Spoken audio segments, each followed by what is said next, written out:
Morning all. How we doing, Dan? I'm good, thanks. So the next, I guess where I'm trying to take this is it starts with piggybacking questions is probably a good framing for people to say I'm relatable to that. So somebody may ask a question where they say, so tell me a little bit about your current situation regarding whatever.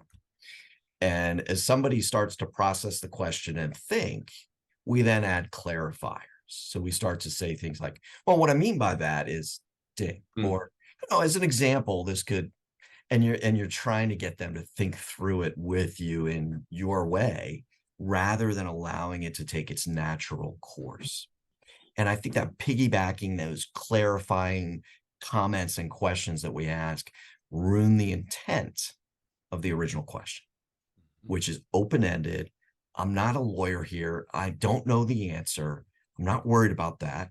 I want the genuineness of the response. And I'm going to sit here quietly until I get it.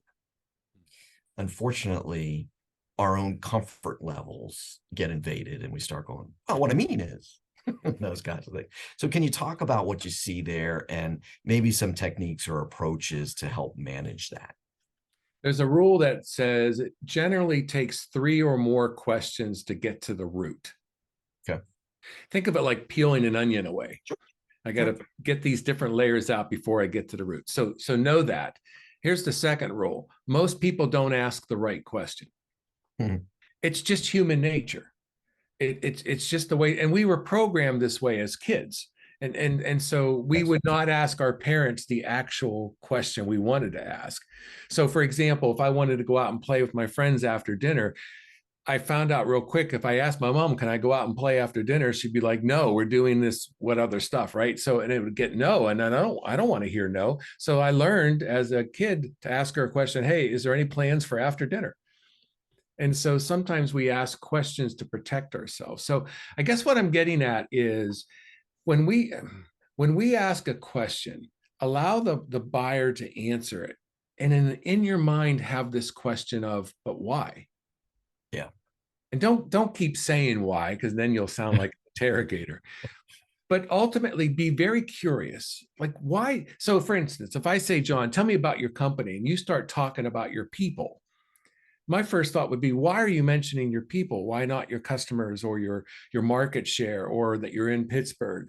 And so I might be like, well, tell me more about your people, right? And so I start diving deeper to where you need to go, and I start to uncover things. So ask better open-ended questions, but be a really great listener. It makes all the difference. Yeah, and I think a spot we can all really relate to it is where you started to go when you were a kid, but that personal side, the family dynamic.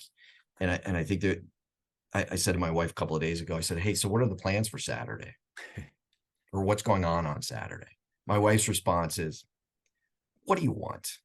And she's trying to say, what's really happening here? What are you trying to do that I don't want to do, that you're, whatever the case. But she just goes right to where you're really going with this. And that's kind of what you're describing there, is what's really underneath everything. And can we just get that topic on the table? Because that's what we really need to talk about. And most of us, we know where we want to go, but we're not so direct. Let me give you an example. So if you have a friend who's going through a really tough time, you don't call them up and after hello, you go, hey, so tell me about all that. We go real deep, real fast. Yeah. We're not built that way. We again, the peeling of the onion, we have to get there eventually. So allow that adventure to happen. There we go. It's about the journey. That's right. All right, everybody. See you again tomorrow. See you later.